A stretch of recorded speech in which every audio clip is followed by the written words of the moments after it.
এই শুকনো পাতাটিকে দেখুন, নিষ্প্রাণ হয়ে পড়েছে। কোনো একটা সময় এই পাতাটি একটা গাছের ডালে ছিল। সেই গাছ ওর লালন পালন করত।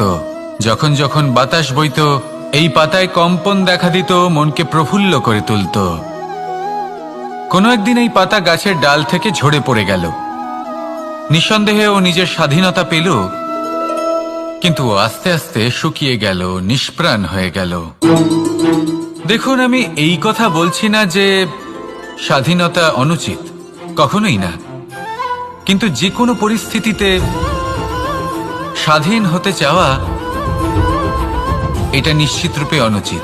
আমরা যদি আমাদের জীবনে পরিবারের গুরুত্ব ভেবে দেখি, তাহলে এই পরিবারে যতই মতভেদ থাকুক না কেন, যতই মনোমালিন্য থাকুক না কেন, যতই বিবাদ থাকুক না কেন, এই সব মিটিয়ে নেওয়া অত্যন্ত প্রয়োজনীয়। সেই সবকিছু সমাপ্ত করা অত্যন্ত প্রয়োজনীয়। কখনো এই পরিবারকে ভাঙতে দেবেন না, কখনো এই পরিবার থেকে দূরে চলে যাবেন না। এই পরিবার হলো আমাদের জীবনের একটা অমূল্য সম্পদ, অমূল্য এক আশ্রয়, যা এই সংসারে হয়তো কোথাও আপনি পাবেন না। তাই একে আগলে রাখুন। ভেবে নিন, আপনি পাতা আর আপনার পরিবার সেই গাছ। আসুন আমার সাথে ভালোবেসে বলুন, রাধা রাধা। অনেক সময় আমরা জীবনে অনেক মানুষকে এমন বলতে শুনে থাকি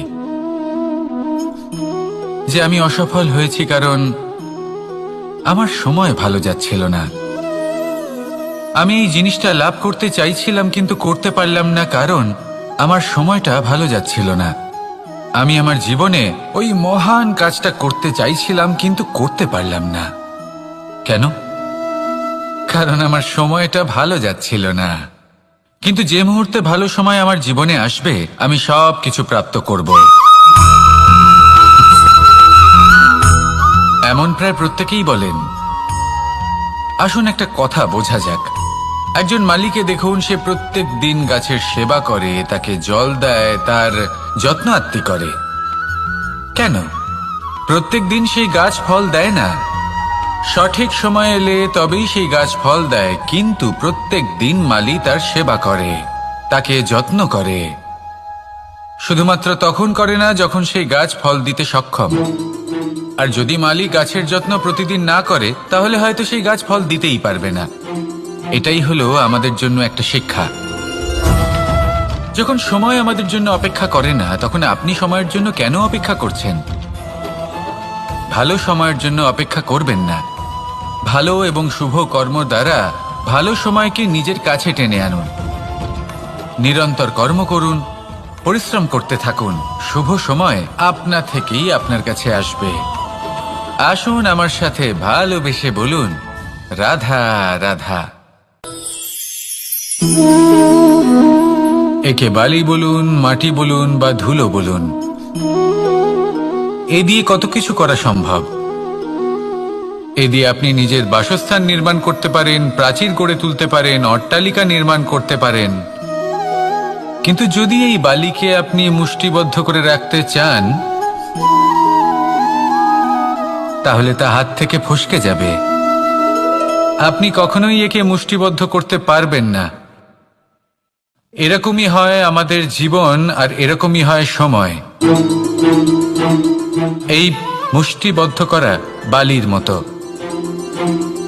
সময়কে আমরা বাধা দিতে পারবো না, আটকেও রাখতে পারবো না। এ হলো প্রবাহমান। জন্ম থেকে মৃত্যু পর্যন্ত এই যে সময়, তা খুবই সীমিত। আর এই সময় আমরা যেটাই করি তার দ্বারাই আমাদের মূল্য নির্ধারিত হয়। আর এই সংসার থেকে চলে যাওয়ার পরেও এই সংসার এই সব কর্মের জন্যই আমাদের মনে রাখে। তাই যদি আপনি এটা ভাবেন যে আজ যে কর্ম করার ছিল আমি না হয় কাল করে নেব, কাল আমার লক্ষ্যে পৌঁছানোর কথা ছিল আমি পরশু পৌঁছবো, না, এই সময় খুব মূল্যবান, একে নষ্ট করবেন না। এই সময়কে সদ্ব্যবহার করুন, মহান হবার পথে অগ্রসর হন। একে যদি মুষ্টিবদ্ধ করে রাখার চেষ্টা করেন, এই সময় থেমে থাকবে না। আসুন আমার সাথে ভালোবেসে বলুন, রাধা রাধা। আমাদের জীবনে অনেক ধরনের ব্যক্তি এসে থাকেন। কেউ কেউ আমাদের সাথে থেকে যান, কেউ আমাদের থেকে দূরে চলে যান। কেউ ভালো মানুষ হন, কেউ খারাপ মানুষ। কিন্তু আমরা সবসময় সেই সময়টাকে নিয়ে দুঃখ প্রকাশ করি যখন আমাদের জীবনে কোনো খারাপ ব্যক্তি প্রবেশ করেন। তারা আমাদের খারাপ অনুভূতি দেন, দুঃখ দেন, কষ্ট দেন। আমরা সবাই তাকে ভালো মন্দ কথা বলি। কিন্তু কেন? এমন বিভিন্ন ধরনের মানুষ, খারাপ মানুষ, ভালো মানুষ, সবার জীবনেই আসেন এবং সকলকেই একটা অমূল্য শিক্ষা দান করে যান। এবার আপনি নিজেই ভেবে দেখুন, জীবনে যখন প্রথমবার আপনি আগুন স্পর্শ করেছিলেন, তখন আপনি একটা শিক্ষা লাভ করেছিলেন যে আমাকে আগুনের থেকে একটু দূরে থাকতে হবে। তারপর আস্তে আস্তে আপনি শিখলেন যে কিভাবে এই আগুনকে নিয়ন্ত্রণে রাখতে হবে। তারপর আপনি শিখলেন যে কিভাবে নিজের জীবনে তাকে প্রয়োগ করতে হবে, তা সে অন্ধকারে প্রকাশ লাভ করার জন্য হোক বা খাবার বানানোর জন্য। সেইভাবেই কোনো খারাপ ব্যক্তি যখন আপনার জীবনে আসে, কোনো শিক্ষা দিয়ে যান, তার প্রতি কৃতজ্ঞ থাকুন। তার বিষয় খারাপ ভাবার বা খারাপ অনুভূতি নিয়ে থাকার কোনো প্রয়োজন নেই। সেই শিক্ষা লাভ করুন, ইতিবাচক মনোভাব নিয়ে জীবনের সামনে এগোতে থাকুন। কেউ নেই যিনি আপনাকে বাধা দিতে পারেন। আসুন আমার সাথে ভালোবেসে বলুন, রাধা রাধা। এই সংসারে অনেক অনেক এমন জ্ঞানী আছেন যারা নিজের সমস্ত জীবন জ্ঞান অর্জন করতে অতিবাহিত করেছেন।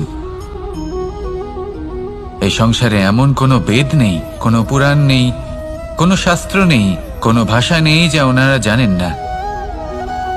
এমন কোনো বিষয় নেই যা নিয়ে ওনারা কোনো বক্তব্য রাখতে পারবেন না। কিন্তু আমরা এই সকল জ্ঞানীকে কি ভালোবাসতে পারি? এনাদের সকলকে সম্মান করতে পারি না। কারণটা কি?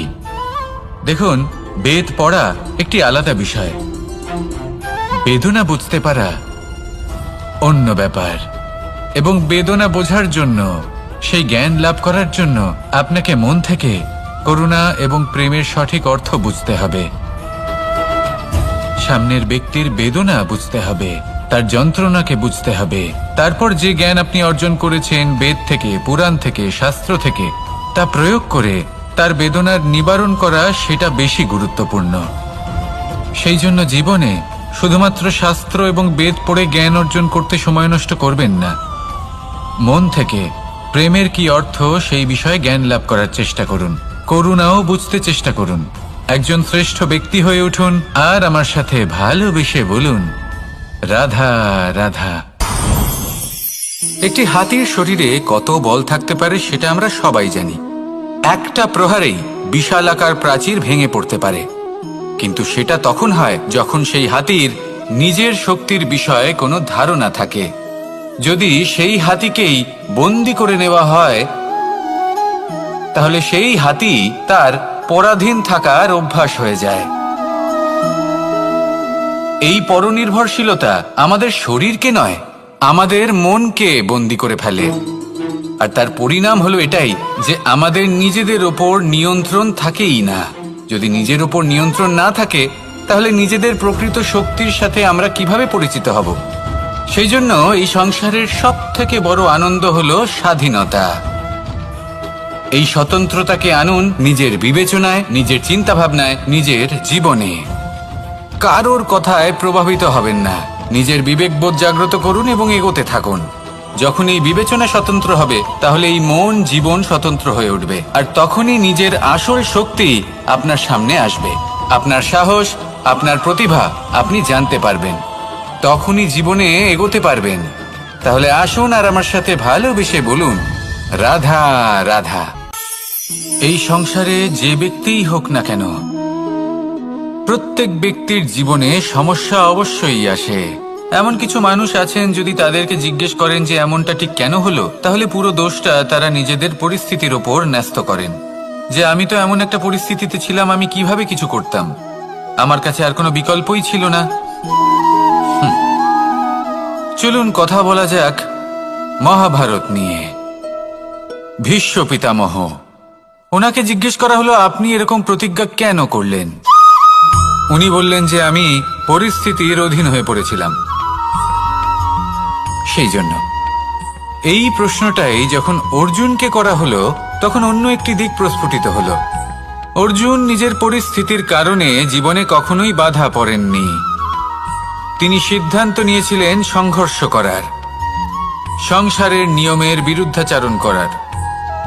এই সংসারে আপনি যা কিছুই হয়ে উঠতে পারেন তার সমগ্র শ্রেয় শুধুমাত্র আপনার পরিস্থিতির ওপর চাপিয়ে দেওয়া যায় না। সেটা নির্বাচনের উপর নির্ভরশীল যে সেই পরিস্থিতিতে আপনি কি নির্বাচন করেছেন। যদি সেই মুহূর্তে ভীষ্ম পিতামহ স্থিরতার সিদ্ধান্ত নিতেন, বিশ্লেষণ করার সিদ্ধান্ত নিতেন যে কি উচিত কি অনুচিত, কারা ধর্মের পক্ষে কারা ধর্মের বিপক্ষে, যদি শুধুমাত্র অস্ত্র হাতে ধৃতরাষ্ট্র এবং দুর্যোধনের বিরোধিতা করতেন, যদি শুধু এটুকু করতেন, তাহলে মহাভারতের মতো মহাযুদ্ধ কখনোই হতো না। সমস্যা সবার জীবনেই আসে, কঠিন পরিস্থিতিও সকলের জীবনে আসে। সেই ব্যক্তি এগিয়ে যেতে পারেন যিনি শ্রেষ্ঠ নির্বাচন করার ক্ষমতা রাখেন। তাহলে সেটাই করুন আর আমার সাথে ভালোবেসে বলুন, রাধা রাধা। রাধা কখনো কখনো আমার জন্য বড়ই সুগন্ধি আতর নিয়ে আসে, পারিজাত ফুলের মালা নিয়ে আসে আমার প্রসাধন করবে বলে, এবং আমার সব থেকে বেশি প্রিয় মাখন নিজে হাতে বানিয়ে আনে আমাকে নিজে হাতে খাইয়ে দেবে বলে, সবকিছু আমাকে প্রসন্ন করবে বলে।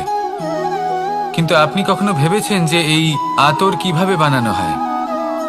সহস্র ফুলের পাপড়ি একসাথে পিষে নিতে হয়, তারপরে তার থেকে যে রস নিঃসৃত হয় সেই রস দ্বারাই আতর তৈরি হয়। অনেক সংখ্যক ফুলকে অসীম যন্ত্রণা ভোগ করতে হয়, তবে তারা আমার প্রসাধন সামগ্রী হয়ে উঠতে পারে। দুধ থেকে মাখন তৈরি করার জন্য কতটা পরিমাণ মন্থন সহ্য করতে হয় সেটা আপনি জানেন। ঠিক সেই রকমই হলো আমাদের জীবনও। বিপদও আসে, কঠিন পরিস্থিতিও আসে, এর সম্মুখীন হতে শিখুন। মনে রাখবেন আপনি হলেন সেই দুধ যাকে মন্থন সহ্য করতে হবে মাখন হয়ে ওঠার জন্য। মনে রাখবেন আপনি হলেন সেই ফুলের মতন যাদের পিষ্ট হতে হবে সুগন্ধি আতর হয়ে ওঠার জন্য, যাকেই সংসার পছন্দ করে। কখনো কখনো জীবনে আপনার সাথে খারাপ শুধুমাত্র এই কারণে ঘটে যাতে আপনার শ্রেষ্ঠ রূপ এই সংসারের সামনে আসতে পারে। শুধুমাত্র কঠিন পরিস্থিতি এবং বিপদকে একটা সুযোগ হিসেবে দেখার চেষ্টা করুন। আপনার জন্য এই সংসার বদলে যাবে, সংসারকে দেখার দৃষ্টিভঙ্গি পাল্টে যাবে, আপনার ভাগ্য পাল্টে যাবে, আর এই মন প্রসন্ন হয়ে বলবে, রাধা রাধা। জীবনে অনেক সময় আমরা এটা দেখে থাকি যে আগামী প্রজন্ম সেই কাজটি করে যেটা তার পূর্ববর্তী প্রজন্ম করে গেছেন।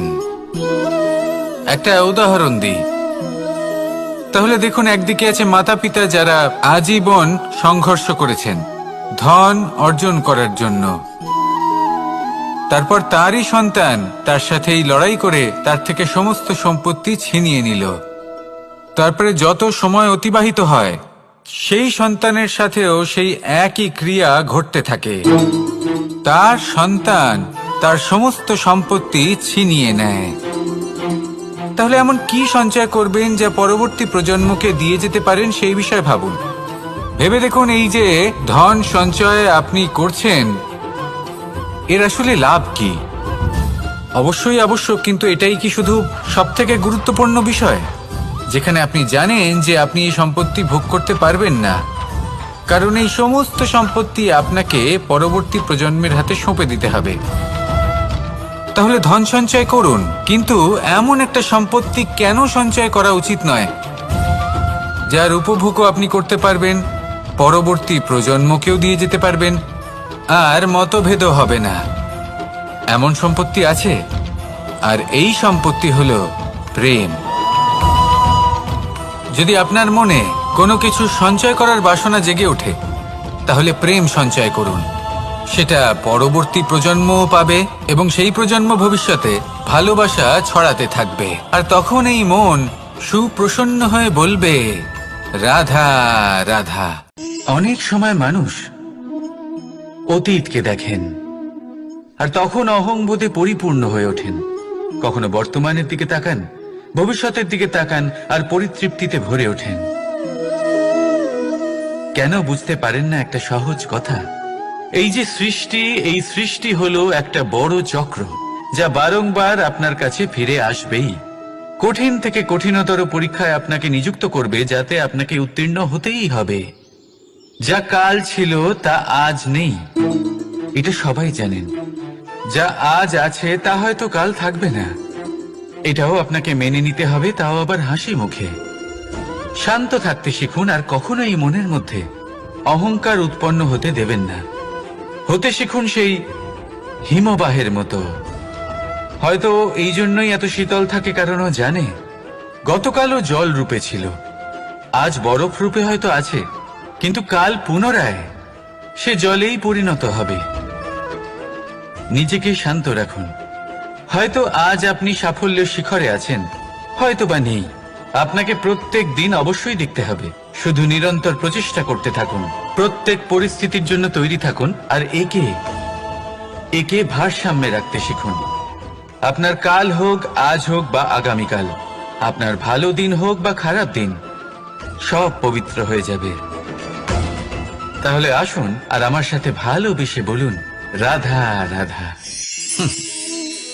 এই সংসারে এমন কোনো পর্বত নেই যা এতটাই উঁচু যে মানুষ তার শিখরে পৌঁছতে পারবে না, তাকে অতিক্রম করতে পারবে না। এই সংসারে এমন কোনো সাগর নেই যা কিনা এতটাই গভীর যেখানে মানুষ তার তলদেশে পৌঁছে ফিরে আসতে পারবে না। একটা ছোট্ট বরফের টুকরো পর্বতের শিখরে গলে গিয়ে বইতে থাকে, আর দেখতে দেখতেই তা মহানদী গঙ্গায় পরিবর্তিত হয়। এর কারণ কি? এর কারণ হলো প্রচেষ্টা, প্রারব্ধ নয়। এই প্রচেষ্টাই সুনিশ্চিত করে যে আপনার প্রারব্ধ কি হবে। এই সমস্ত কিছু হলো প্রচেষ্টা আর প্রারব্ধের খেলা। আপনার প্রচেষ্টা যেরকম হবে, আপনার প্রারব্ধ সেরকমই হবে। আর আপনার প্রচেষ্টা যদি উচ্চ মানের হয়, তাহলে প্রারব্ধকে আপনার সামনে নত হতেই হবে। কি বলেন? তাহলে আসুন আমার সাথে ভালোবেসে বলুন, রাধা রাধা। অনেক সময় যখন আমরা কর্ম করি, সাফল্য লাভ করি, কঠিন পরীক্ষায় উত্তীর্ণ হই, বড় কাজ করি, আমাদের মনে হয় এই সংসার আমাদের একটু প্রশংসা করুক, ভালো লাগে। অনেকবার মনে হয় এটা হলো আমাদের কর্মের ফলই বটে, আমরা আনন্দ পাই।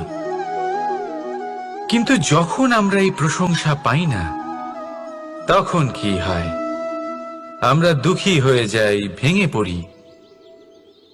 মনে হয় যেন আমার জন্য কেউ চিন্তাই করে না। এমন মনে হয় যেন আমাদের আনন্দে অন্য কেউ আনন্দই পায় না। অনেক রকম ভাবনা আসে। কিন্তু আমি আপনাকে একটা প্রশ্ন করতে চাই, আপনি যে কাজই করেন না কেন, যে কর্মই করেন না কেন, তা কি শুধুমাত্র প্রশংসার জন্য করেন? যদি এরকম হয়ে থাকে, তাহলে সেই ভাবনা এক্ষুনি ত্যাগ করুন। কারণ এই প্রকৃতি আমাদের অন্য শিক্ষা দেয়।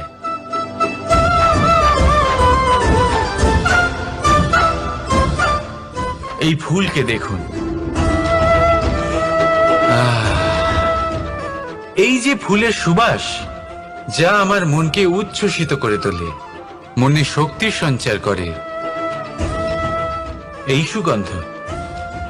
কিন্তু ভেবে দেখুন, ফুলের কিন্তু এই কাজ করার জন্য কোনো প্রশংসারই প্রয়োজন হয় না। এটাই হলো প্রকৃতির শিক্ষা।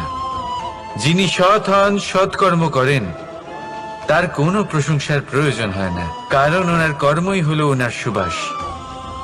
মনে রাখবেন, আতর নকল ফুলে দেওয়া হয়, প্রকৃত ফুলের তার কোনো প্রয়োজন হয় না। সেইভাবেই আপনিও কর্ম করতে থাকুন শুভ চিন্তা নিয়ে।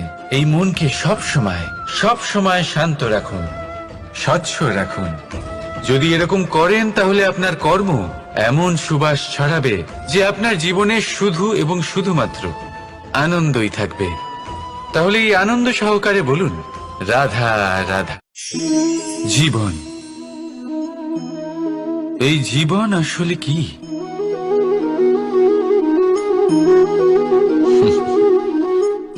এই প্রশ্ন সবার মনেই এসে থাকে। সবার মন এই প্রশ্নের জন্যই চিন্তিত থাকে। এই জীবন আসলে কি? এর উদ্দেশ্য আসলে কি? কি করা যেতে পারে এই জীবনে? এই জীবন কি কিছু পাওয়ার, নাকি এই জীবন কিছু হারাবার?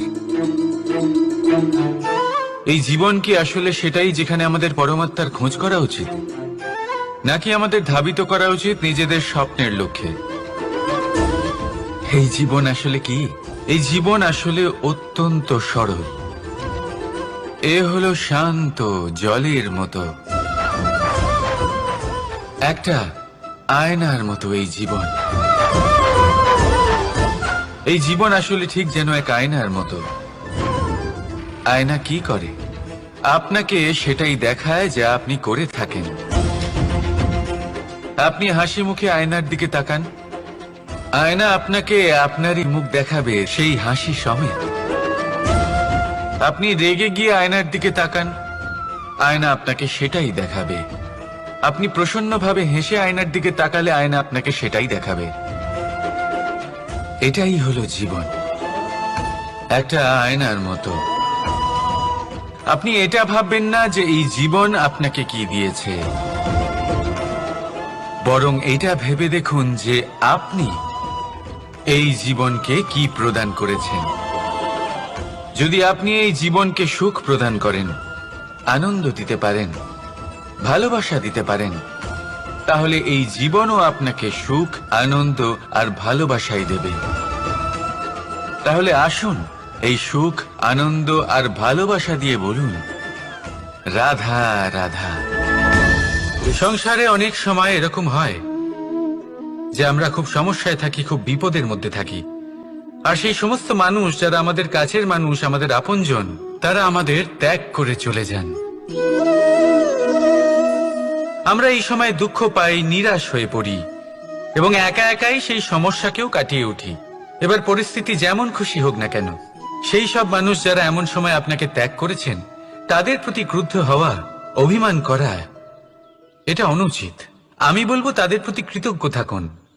আমি বলবো তাদের ধন্যবাদ জানান যে তারা এমন সময় আপনার সঙ্গ ত্যাগ করেছেন যখন আপনার তাদের সব থেকে বেশি প্রয়োজন ছিল। কারণ দেখুন, হয় তাদের বিশ্বাস ছিল যে আপনি নিজেই এই বিপদ থেকে বেরিয়ে আসতে পারবেন, বা তাদের ত্যাগ করার জন্য আপনি নিজের উৎসাহ বাড়িয়ে তুললেন, আপনি নিজের শক্তি বাড়ালেন এবং নিজে সেই সমস্যা থেকে বেরিয়ে আসলেন। নিজের খারাপ সময়কে আপনি নিজেই ভালো সময় করে তুললেন। শেষ পর্যন্ত আপনি আরো শক্তিশালী হয়ে উঠলেন, আরো শ্রেষ্ঠ হয়ে উঠলেন। আর এটাই তো আপনার বিজয়, যার কারণ হলো তাদের আপনাকে ত্যাগ করা। তাহলে তাদের ধন্যবাদ জানান আর আমার সাথে ভালোবেসে বলুন, রাধা রাধা। দোল উৎসবে এই সমগ্র সংসার রং নিয়ে খেলা করে, কিন্তু এই রঙের সারমর্ম এই সংসার কি জানে? কখনো দেখেছেন একটা চিন্তিত মুখ শুধুমাত্র রঙের স্পর্শ পেয়ে আনন্দিত হয়ে ওঠে? দোলে আমরা কি করি? পুরাতনকে ত্যাগ করি আর নতুনকে স্বাগত জানাই।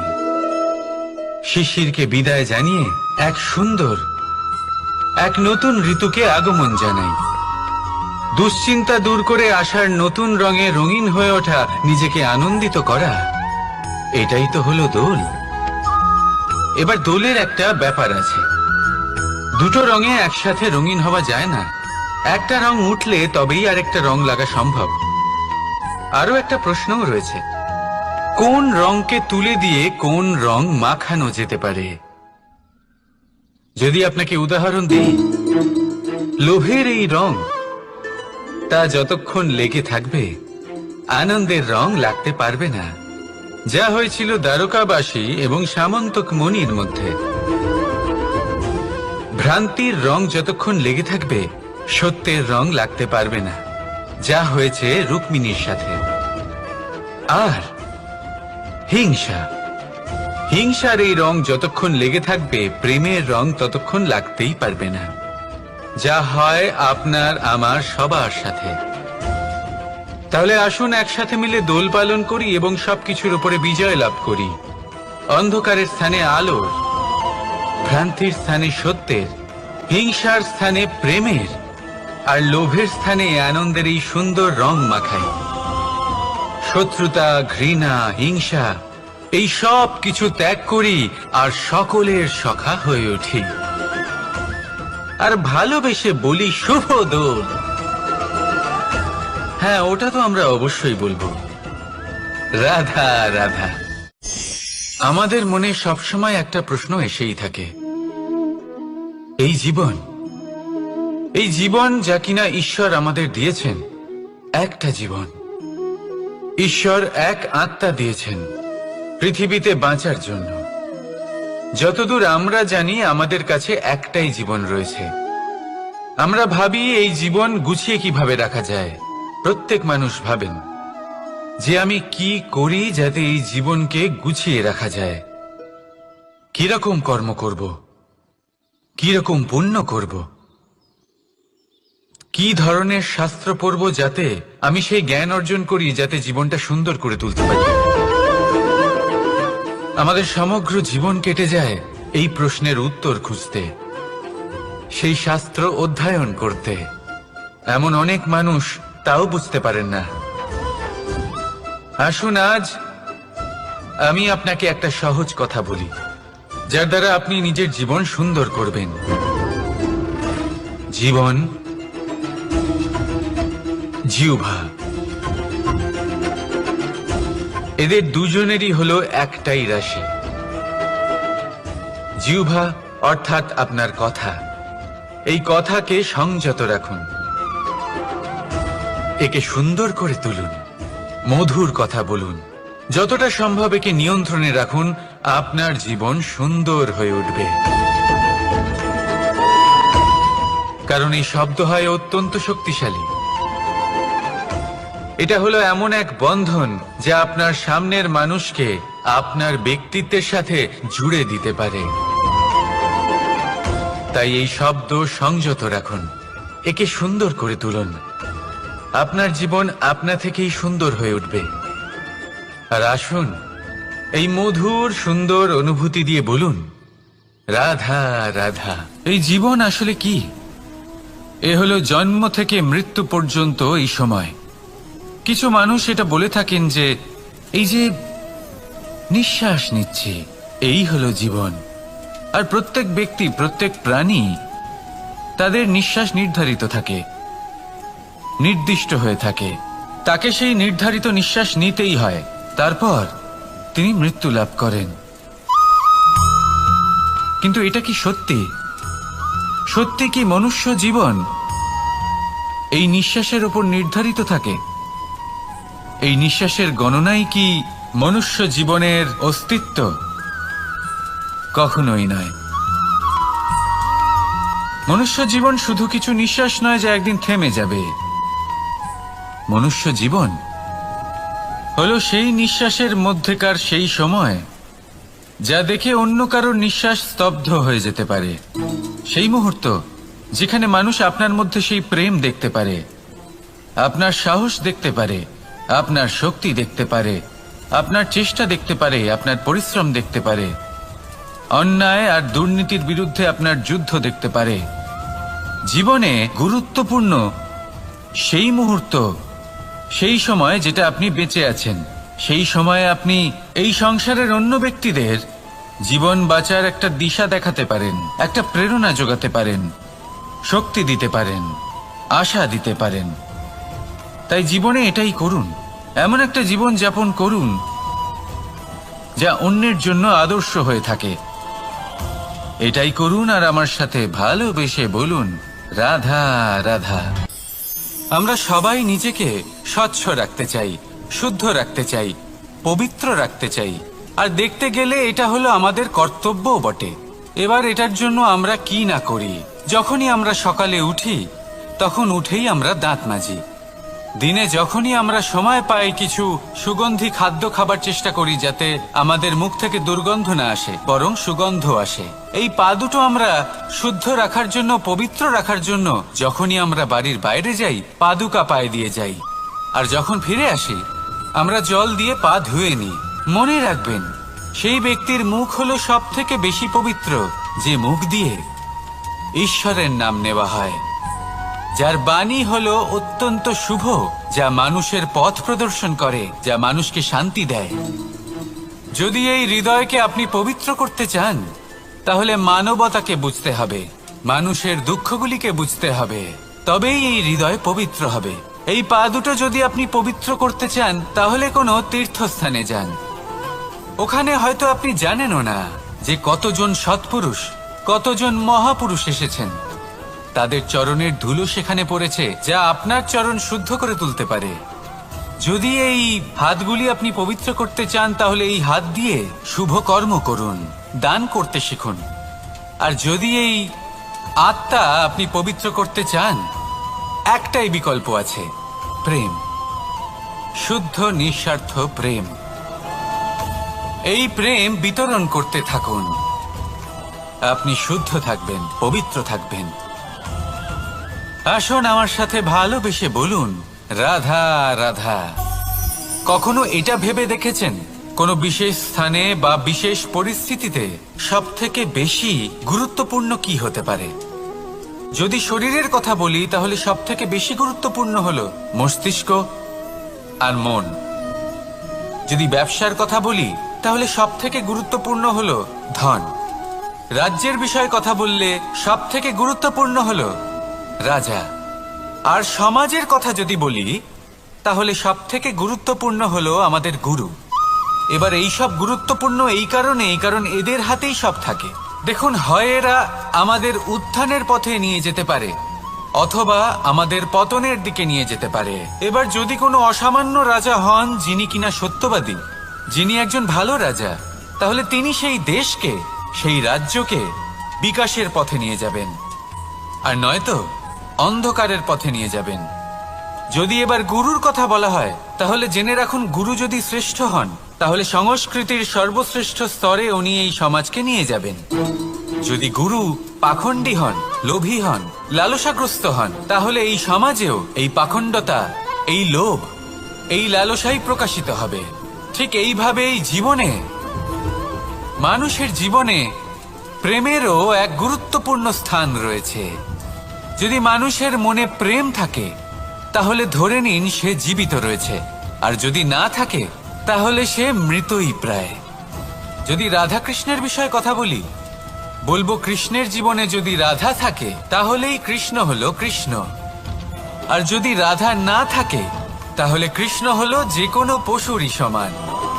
আসলে পশু থেকে মানুষ হওয়ার এই যে যাত্রা, এর আধার হলো প্রেম। এই প্রেমকে মনে জাগ্রত করে রাখুন, আর আমার সাথে ভালোবেসে বলুন, রাধা রাধা। প্রেম, এই প্রেম আসলে কি? বেশিরভাগ মানুষই বুঝতে পারেন না, কিন্তু এটাতে তাদের কোনো দোষ নেই, কারণ তাদের কাছে প্রয়োজনীয় জ্ঞানই নেই। এবার প্রেমের বিষয়ে আজ আমি একটা ছোট্ট কথা বলতে চাই। আপনি দেখবেন, কিছু মানুষ যখন কাউকে ভালোবাসেন, তখন তাদের মনে হয় সেই ব্যক্তির ওপর ওনার অধিকার রয়েছে। এবার সেই অধিকারের বোধে ফেঁসে গিয়ে নিজেই ক্রুদ্ধ হয়ে বসেন, যে ও আমার কথা মনে করলো না, ওর স্মৃতিতে আমার কোনো স্থান নেই, ও আমার সাথে কথাই বলতে ভুলে গেছে, ইত্যাদি ইত্যাদি অনেক কারণ হতে পারে। আমি আপনাকে একটা প্রশ্ন করি, এই যে স্মৃতিগুলি, এটাই কি ভালোবাসা? কখনোই নয়। প্রেম তো হলো সেই আবেগ, সেই বোধ, যা এক সুগন্ধিত ফুলের মতো আপনার জীবনকে, আপনার মনকে আনন্দিত করবে, প্রসন্নতার দ্বারা ভরিয়ে তুলবে। প্রেম হলো সেই বোধ। তাই যদি আপনি প্রেমকে বুঝতে চান, তাহলে প্রেমের ভাবনাকে বোঝার চেষ্টা করুন। প্রেমকে যদি যাপন করতে চান, তাহলে আবেগের দ্বারা যাপন করুন, স্মৃতির দ্বারা নয়। স্মৃতির কি আছে? আজ আছে, পরবর্তীকালে নাও থাকতে পারে। সময়ের সাথে এই স্মৃতি ফিকে হয়ে যেতে পারে, কিন্তু এই আবেগ, তা চিরকাল মনের মাঝে থেকে যায়। তাই আসুন আর আমার সাথে ভালোবেসে বলুন, রাধা রাধা। রাজ্য, শাসন, সাম্রাজ্য, সংস্থাপনা, এগুলিকে সফল কখন বলা যেতে পারে? কোনো কোনো বুদ্ধিজীবী বলেন তখন, যখন চারিদিকে শান্তি থাকে, কারোর মনে কোনো প্রশ্ন থাকবে না, শঙ্কা থাকবে না। কিন্তু আমার মনে হয় এটা অনুচিত। কোনো রাজ্যের পক্ষে বা কোনো শাসনকালে সবথেকে বড় সংকট তখন আসে যখন সবথেকে বেশি যোগ্য ব্যক্তি বা সবথেকে বেশি বিদ্বান ব্যক্তিও শুধু মুখদর্শক হয়ে বসে থাকেন। মনে প্রশ্ন আসতে থাকে কিন্তু জিজ্ঞেস করেন না, শঙ্কা উৎপন্ন হয় কিন্তু ব্যক্ত করতে পারেন না। এটা খুবই অনুচিত। এই যে প্রশ্ন, তা আসা খুব ভালো। এই প্রশ্ন অকারণে আসে না, কোনো সমস্যার কারণেই আসে। এই প্রশ্নের দ্বারা আপনি সেই সমস্যাগুলি দেখতে পাবেন যাতে আপনি এতদিন অনভিজ্ঞ ছিলেন। আর যত প্রশ্নের নিবারণ আপনি করবেন ততই আপনার রাজ্য, আপনার শাসন আরো শ্রেষ্ঠ হয়ে উঠবে। এই প্রশ্ন, এই শঙ্কা, এগুলো আপনাকে সমাধানের চূড়াতে অবশ্যই নিয়ে যাবে। সেই জন্য না প্রশ্ন করা অনুচিত, আর না শঙ্কা ব্যক্ত করা অনুচিত, আর না তিনি মূর্খ যিনি প্রশ্ন করেন, শঙ্কা ব্যক্ত করেন। তাই এনাদের কখনো দূরে করে দেবেন না, এনাদের নিজস্ব মতামত রাখতে দিন। যখন সবাই মিলে একমত হবেন তখন নিশ্চিত রূপে বলা যায় যে এই রাজ্য, এই শাসন, এই সংস্থাপনা সাফল্যের শিখরে রয়েছে। তাহলে আসুন আর আমার সাথে ভালোবেসে বলুন, রাধা রাধা। প্রকৃতি, নিয়তি কখনোই কারোর সাথে পক্ষপাত করে না, প্রত্যেককে জীবনদান দেয়, সমান সুযোগ প্রদান করে। এটা সেই ব্যক্তির উপরে নির্ভর করে যে সে কিভাবে তার থেকে লাভবান হয়ে উঠবে। তার নির্বাচনের উপর নির্ভর করে, তার দৃষ্টিভঙ্গির উপর নির্ভর করে যে সে কতটা ধনাত্মক বা কতটা নেতিবাচক। দুই ধরনের মানুষ হন। এমন কিছু মানুষ হন যারা প্রত্যেক পরিস্থিতি, প্রত্যেক সমস্যা এবং বিপদে সুযোগ খুঁজে বের করেন। আর কিছু এমন মানুষ রয়েছেন যারা যে কোনো সুযোগে কোথাও না কোথাও থেকে একটা সমস্যা খুঁজে বের করেন। এবার আপনি কি চান? আপনি সুযোগ চান, তাহলে সুযোগ পাবেন। আপনি সমস্যা পেতে চান, সমস্যা তো আপনি চাইলেই খুঁজে পাবেন। চয়ন আপনারই, যে আপনি কতটা ধনাত্মক থাকতে চান, কতটা নেতিবাচক থাকতে চান। ধনাত্মক থাকুন, জীবনে সব কিছু সম্ভব হবে। আসুন আর আমার সাথে ভালোবেসে বলুন, রাধা রাধা। যখনই আমরা কথা বলি জলরাশির বিষয়ে, যখন আমরা তুলনা করি, তখন আমাদের খুব ভালো লাগে মিষ্টি সরোবর, পুকুর, নদী। আর আমরা অপেক্ষা করে থাকি সাগরের জন্য, সমুদ্রের জন্য। কেন করি? কারণ এই সাগর, এই সমুদ্র, এ হলো অত্যন্ত বিশাল আর ভয়ানক। এর জলও কিন্তু নোনতা, যা আমরা পান করতে পারি না। কখনো ভেবে দেখেছেন এই সমুদ্রের অন্তরে এই নোনতা জল, এই নোনতা ভাব, এটা আসে কোত্থেকে?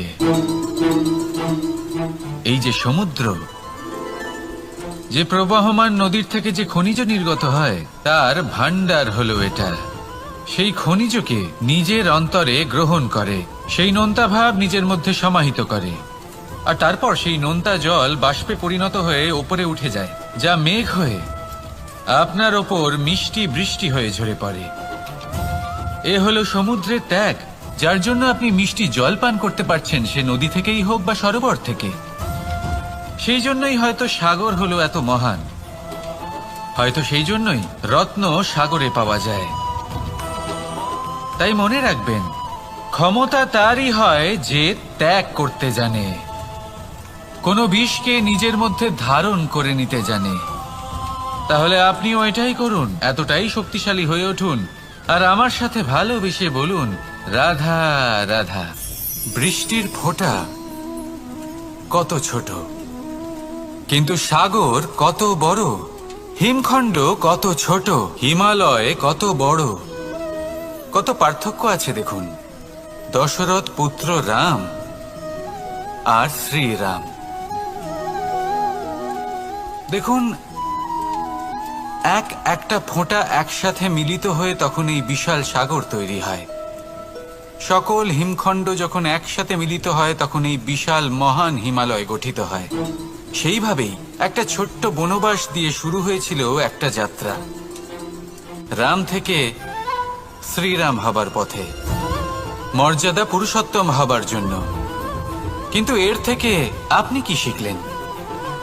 বিন্দু আসলে মহান নয়, মহান হলো সাগর, হিমখণ্ড মহান নয়, মহান হলো হিমালয়। অর্থাৎ কোনো মহান কাজ করার জন্য বা মহান হবার জন্য আপনাকে আরম্ভ করতে হবে ছোট থেকে, একটা অত্যন্ত সরল